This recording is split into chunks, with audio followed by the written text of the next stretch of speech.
உன்னை நினைத்து சிலுவையிலே தாகம் தாகம் என்றார்.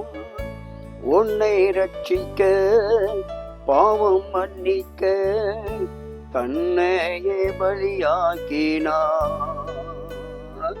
உன்னை ரட்சிக்க பாவம் மன்னிக்க தன்னையே பலியாக்கினார். என் ஜனமே மனம் திரும்பு, இயேசுவிடம் ஓடிவா. இறுதி காலம் வந்தாச்சு, என்னமும் தாமதமே. இறுதி காலம் வந்தாச்சு, என்னமும் தாமதமே. துயரத்தம் உனக்காக தீய உன் வாழ்வு மாற.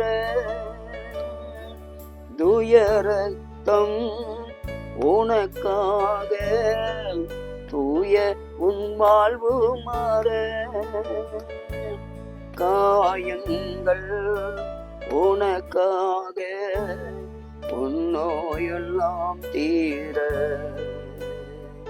காயங்கள் உனக்காக உன் நோயெல்லாம் தீர.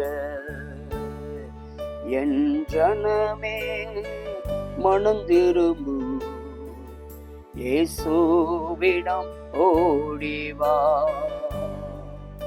இறுதி காலம் வந்தாச்சு, இன்னமும் தாமதமே. என் அன்பு தெய்வ பிள்ளைகளே, ஆண்டவராய் இயேசு கிறிஸ்து ஒவ்வொரு நாளும் உங்களை என்னையும் நினைத்து சிலுவையிலே நமக்காக அவர் மரித்ததை நாம் நினைவு கூர்ந்து, நாம் அநேக காரியங்களிலே தேவனுக்கு பிரியமில்லாத எல்லா வழிகளிலிருந்து மனம் திரும்பி ஆண்டவருடைய சமூகத்தை நோக்கி திரும்புவோம் என்று சொன்னால், நம்முடைய ஆண்டவராகிய இயேசு கிறிஸ்து அவர் நம்மை ரட்சிக்கவும் பாவங்களை மன்னிக்கவும் அவர் இரக்கமுள்ள தேவனாய் இருக்கிறார். மனம் திரும்புங்கள், பரலோக ராஜ்யம் சமீபித்திருக்கிறது சொன்ன ஆண்டவர் நிச்சயமாய் நம் மனம் திரும்புகிற வேளையில பரலோக ராஜ்யத்துக்கு நம்மளை அவர் ஆயத்தப்படுத்துவார். நம்முடைய பாவ சாபங்களையெல்லாம் மன்னித்து நமக்கு இரக்கம் பாராட்டுகிற அன்பு தெய்வமாய் இருக்கிறார். அந்த அன்பு தெய்வத்தை நோக்கி பார்ப்போம், ரட்சிப்பை பெற்றுக்கொள்வோம், பாவ மன்னிப்பை பெற்றுக்கொள்வோம்.